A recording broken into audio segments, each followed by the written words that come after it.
अवधूत चिंतन श्री गुरुदेव दत्त श्री स्वामी समर्थ. मी शीतल तुमच्या सगळ्यांचं चॅनलमध्ये स्वागत करते. नॅचरल सुरुवात करते. म्हणजे आपणास मी श्रावण महिना सुरू होण्याच्या अगोदर बघा एक व्हिडिओ केला होता. त्यामध्ये यंदा श्रावणी सोमवार किती आहे, प्रत्येक श्रावण सोमवार किती कोणती शिवामूठ व्हायची आहे ते सांगितलं होतं. आणि सगळ्यात महत्वाचं मी हे पण सांगितलं होतं त्याच्यामध्ये की यंदा 2026 जे काही श्रावण सोमवार आलेले आहेत ते खूप सारे दुर्मिळ योग एकत्र घेऊन आले आहेत किंवा अक्षरशः घोडाघोडीचे म्हणजे अक्षरशः मिक्स असे असणार आहेत. कारण की आपण सांगितल्याप्रमाणे आता पहिला श्रावण सोमवार झाला त्यावेळी श्रावण सोमवार नागपंचमी एकाच दिवशी आली होती. आता यंदा जो काही दुसरा श्रावणी सोमवार येणार आहे 24 ऑगस्टला सोमवारी, त्या दिवशी सुद्धा 2 उपवास एकत्र आलेले आहेत. आता सगळ्यांचीच असेल असं नाही आहे, पण आता कन्फ्युजन आहे किंवा आता जी काही आपली पुत्रदा एकादशी आलेली आहे ती 23 ऑगस्टला आणि 24 ऑगस्टला दोन्ही दिवशी दाखवत आहे. 23 ऑगस्टला पुत्रदा एकादशी म्हटलेलं आहे आणि 24 ऑगस्टला आपली भागवत एकादशी म्हटलेलं आहे. आता नेमकी आपल्याला कुठली एकादशी करायची आहे नेमकी याबद्दल आपण आजच्या व्हिडिओत बघणार आहोत. सगळ्यात महत्वाचं, जर श्रावणी सोमवारी दुसऱ्या श्रावण सोमवारी जर आपली ही भागवत एकादशी किंवा एकादशी जर असेल तर मग आपण नेमका उपवास हा श्रावण सोमवारचा आणि एकादशीचा एकत्र कसा करायचा आहे. आणि आपण असं माहिती की श्रावण सोमवारचा उपवास आपल्याला संध्याकाळी सोडावाच लागतो. त्याच्यामुळे तो कशा प्रकारे सोडायचा आणि जेणेकरून एकादशीचा उपवास पण आपला सुटला नाही पाहिजे. कारण की एकादशीचा उपवास जो असतो तो आपल्याला दुसऱ्या दिवशी पारणं करून सोडायचा असतो. तर आता ज्यांना कोणाला एकादशी आहे आणि श्रावणी सोमवार देखील तुमचा आहे तर नक्कीच तुम्हाला थोडंसं शंका किंवा प्रश्न असणारच आहे. तर संपूर्ण शंकेचं निरसन तुम्हाला आजच्या व्हिडिओत होणार आहे. नक्कीच व्हिडिओ पूर्ण बघा, स्किप न करता बघा, जेणेकरून तुम्हाला संपूर्ण माहिती व्यवस्थित कळेल. तर मंडळीनो, आता बघायला गेलं तर तुम्हाला सांगितल्याप्रमाणे दुसरा श्रावण सोमवार जो आहे तो पण खूप जास्त कन्फ्युजन असा आहे. कारण की 24 ऑगस्टला दुसऱ्या श्रावण सोमवारी भागवत एकादशी सांगितली आहे. 23 ऑगस्टला रविवारी पुत्रदा एकादशी, स्मार्त एकादशी, ज्याला स्मार्त एकादशी देखील म्हणतात, असं सांगितलेलं आहे. तर आता नेमकी एकादशी कुठली करायची आहे याबद्दल आजच्या व्हिडिओत आपण बघायचं होतं. ते सगळ्यात महत्वाचं मी तुम्हाला एक सांगते. 23 ऑगस्टला स्मार्त एकादशी सांगितलेलं आहे म्हणजेच रविवारी, आणि 24 ऑगस्टला सोमवारी भागवत एकादशी सांगितलेलं आहे. आता नेमकी एकादशी कुठली करायची आहे आपण, तर मी एकच सांगते, जी काय आता एकादशी आहे ती पुत्रदा एकादशी असणार आहे. पण स्मार्त आणि भागवत अशी 2 विभाग त्याचे झालेले आहेत, रविवार आणि सोमवार. आता एक सांगते किंवा रविवारी जी एकादशी आहे ती स्मार्त एकादशी आहे. ती स्मार्त एकादशी आपण सांसारिक माणसं करत नाही, ते संन्यासी लोक करतात अशी एक मान्यता आहे किंवा असं सांगितलं गेलं आहे की बा ती आपण करत नाही. वारकरी संप्रदायामध्ये जे काही आपण मोडतो ते किंवा आपण सांसारिक जे म्हणजे आपण मंडळी आहोत ते सगळेजण भागवत एकादशी करत असतात, तर स्मार्त एकादशी करत नाहीत. स्मार्त एकादशी हे वेगळे लोक करत असतात, त्याच्यामुळे आपल्याला ती एकादशी करायची नाही आहे. म्हणजे 24 ऑगस्टला जी रविवारी एकादशी आलेली आहे स्मार्त पुत्रदा एकादशी, ती आपल्याला धरायची नाही, त्या दिवशी उपवास करायचा नाही आहे. आपली जी एकादशी आहे ती आपली भागवत एकादशी असते, तीच आपण करायची असते प्रत्येक महिन्यामध्ये. आणि ती आली आहे श्रावण सोमवारी म्हणजे दुसऱ्या श्रावण सोमवारी.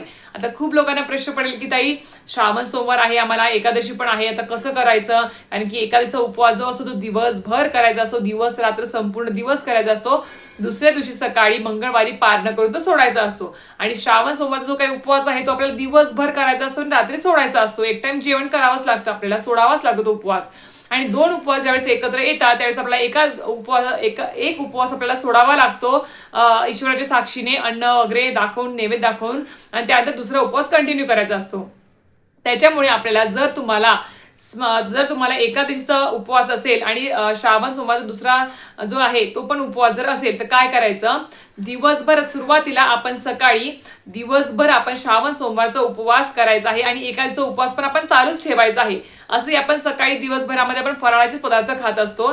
फक्त जे पदार्थ तुम्हाला एकादशीला जमत नाहीत असे पदार्थ त्या दिवशी खाऊ नका.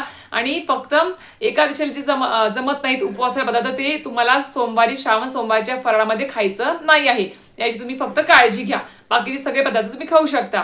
त्यानंतर ज्यावेळेस तुम्ही संध्याकाळी किंवा रात्री तुम्ही एकादशीचा श्रावण सोमवारचा जो काही उपवास सोडणार आहे त्यावेळेस काय करायचं, आता एखादं तुम्ही तुळशी पत्र घ्या, एखादं फळ घ्या, किंवा आता तुम्हाला माहिती किंवा एकादशीला भगर चालते असं म्हटलं गेलं आहे, किंवा एकादशीचा उपवास करत असताना जे पदार्थ चालतात ते पदार्थ तुम्हाला तयार करायचा आहे. आणि संध्याकाळी तुम्हाला ज्यावेळेस श्रावण सोमवार तुम्ही उपवास सोडणार आहे, एकादशी ज्यांचा उपवास आहे त्यांना सांगते आहे, श्रावण सोमवारचा उपवास सोडताना एकादशीचा उपवास करत असताना आपल्या जे पदार्थ चालतात त्याच पदार्थाचा नैवेद्य तुम्हाला त्या पूजेमध्ये किंवा देवघरासमोर दाखवायचा आहे, अग्नीसमोर दाखवायचा आहे. आणि त्यानंतर आरती वगैरे करून आपण महादेवाची सगळी आरती करून तो जो प्रसाद दाखवलेला आहे आपण जो काही फराळाचा, तर तो पदार्थ खाऊनच आपण श्रावण सोमवारचा उपवास सोडायचा आहे.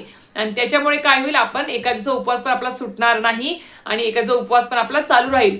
फक्त काय करायचं आहे सांगितल्याप्रमाणे एकादशीला जे पदार्थ चालतात उपवासाला त्याच पदार्थाने आपल्याला श्रावण सोमवारचा उपवास सोडायचा आहे, तोच पदार्थ नैवेद्यामध्ये दाखवायचा आहे. हे लक्षात ठेवा. आता ते केल्यानंतर तुमचा श्रावण सोमवारचा उपवास पण सुटेल आणि एकादशीचा उपवास पण तुमचा चालू राहील. मग त्यानंतर मध्ये तुम्ही त्या एकादशीचा उपवास श्रावण सोमवारचा उपवास सोडताना तुम्ही फळ घ्या, दूध घ्या, दही घ्या, तुम्ही काही घेऊ शकता. त्याच्यामध्ये फक्त ते एकादशीला चालणारे पदार्थ असावे. मग रात्री तुम्ही तेच पदार्थ खायचे आहेत आणि दुसऱ्या दिवशी मंगळवारी पारणं करायचं एकादशीचं आणि तुम्ही उपवास सोडायचा आहे. अशा पद्धतीने तुम्हाला एकादशीचा उपवास आणि श्रावण सोमवारचा दोन्ही उपवास तुम्हाला घडणार आहेत. त्याच्यामुळे खूप लोकांना कन्फ्युजन असणार आहे, म्हणून सांगितलं. फक्त काळजी घ्या की बा श्रावण सोमवारचा फराळ दुपारी करत असताना, दिवसभरामध्ये करत असताना एकादशीला जे पदार्थ चालत नाही ते पदार्थ त्या फराळामध्ये खाऊ नका. एवढी फक्त खाताना काळजी घ्या, जेणेकरून तुमचे दोन्ही उपवासाचं तुम्हाला पुण्य लाभू शकणार आहे. तशा प्रकारे तुम्हाला खूप अत्यंत प्रभावी दिवस आहे. कारण की खूप छान बघा, आता मला मागे सांगितलं की बा आषाढी एकादशी ज्यावेळेस होती त्या दिवशी आपले जे आपले जे काही विष्णू देवता आहे, श्रीहरी विष्णू आहेत, ते निद्रावस्थेत गेलेले आहेत. आता चातुर्मास देखील आपला चालू आहे कार्तिक एकादशी पर्यंत. आता चातुर्मास पण चालू आहे, श्रीहरी विष्णू निद्रावस्थेत आहे आणि संपूर्ण कारभार आपल्या महादेव शंकरांकडे आहे. त्याच्यामुळे विचार करा, आता असा एक छान असा योग आला आहे की आपल्याला या दुसऱ्या श्रावण सोमवारी आपल्या भगवान शंकरांसोबत आपल्याला श्रीहरी विष्णूंची सुद्धा सेवा करायला मिळणार आहे, उपासना करायला मिळणार आहे, व्रत करायला मिळणार आहे. त्यामुळे खूप छान असा दुर्लभ योग आहे. नक्कीच हा दिवस जो आहे तो आपल्याला दोन्ही देवतांच्या सेवांमध्ये घालवायचा आहे.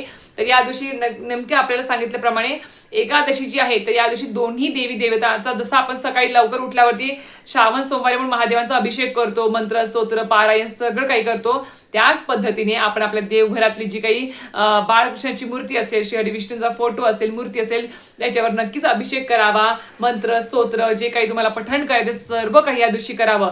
म्हणजेच भगवान महादेवांच्या सेवांसोबत तुम्हाला श्री विष्णू सुद्धा या दिवशी सेवा, मंत्र स्तोत्र, अभिषेक सर्व काही करायचं आहे. खूप छान असा दुर्लभ योग आला आहे. दोन्ही देवता ज्यांनी आषाढी एकादशीला गळा भेट घेऊन कारभार सोपवला होता एकमेकाला, त्यांचा एकत्र तुम्हाला सेवा करायला मिळणार आहे आणि भरभरून पुण्य प्राप्त करून मिळणार आहे तुम्हाला याच्यामुळे.